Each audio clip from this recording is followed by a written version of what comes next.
Shalom, my name is Tatra Cohen, and this week we are on the Torah portion, Miketz.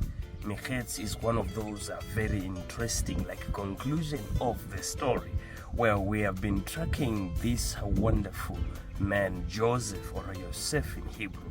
Yosef is such a great man, and there's been so much about his life, his betrayal, so many things, his dreams and so forth. And finally, like this Torah portion say, Miketz, at the end. Well, if you've been reading a book or watching a movie or doing storytelling, whatever you've been doing, if you come to the end of the story, I think this is where the juiciest part of the story is. Now, in this Torah portion, we see a number of very interesting things. There is famine in the land, not just this land only, but all over the surrounding, to the point that the famine was also felt very grossly even in Canaan. Now, it so happened that the father said, why should you look at each other here? Go out and find grain so that you can survive. Well, this is when the interesting story actually started. Well, they went and they, but surprisingly for the first time when Joseph was interacting with them, they were very honest and they told the man everything he was asking truthfully. Until at some point they say, we have another brother, our youngest brother was remained home.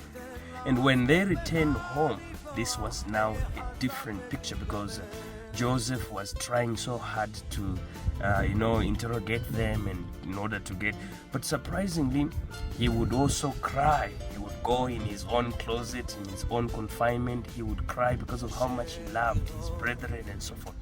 Well, this Torah portion is packed with a lot of very interesting things.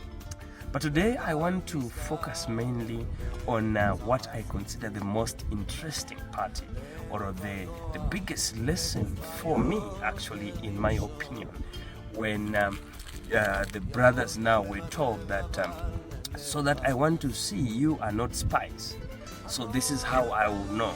You need to go back and bring the lad. And this was referring to Benjamin, who had remained with the father.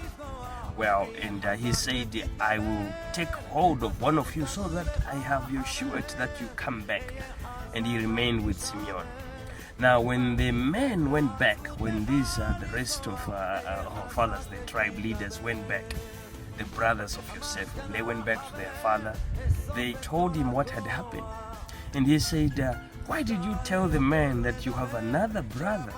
You want me to lose this? Of course, Benjamin and Joseph were so dear to their father, probably than the majority of their brothers.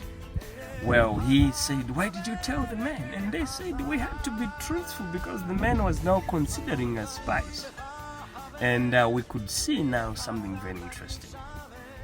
He did not want Benjamin to go.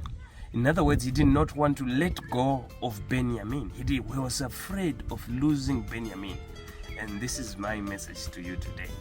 There are so many things that we keep hold on to. Some of them could actually destroy us. Some of them actually, prolonging our freedom. Some of them actually, causing us harm, yet we do not know. There was famine in the land and they had nothing to eat. They needed grain and Joseph was there to provide everything they needed. But they delayed this process so much because the father was not willing to let Benjamin go. I don't know for you, but many of us have had such things in life whereby you take so much hold of those things that you do not want to let go. And unfortunately, such things like money, wealthy, and sometimes family, your wife, your husband, and anyone, certain things which we bring so dear to ourselves to the point that they begin to take the place of God in our lives. We do not want to let go. Those are the things which can bring destruction on us and probably hinder the bigger blessing which the Lord is actually about to bring to you. So this is my message to you. Whatever you might be holding on to so dearly, to the point that it's now becoming a hindrance between you and God, such things should be let go. The way Jacob was tested. He was supposed to let go of Benjamin.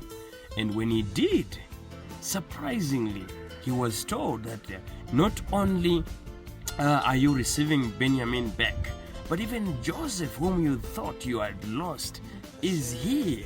You now have a double portion. Your joy, you are going to die a very happy man. And this is usually the case. The same with our father Abraham. He had someone whom he loved so dearly, the child of a promise.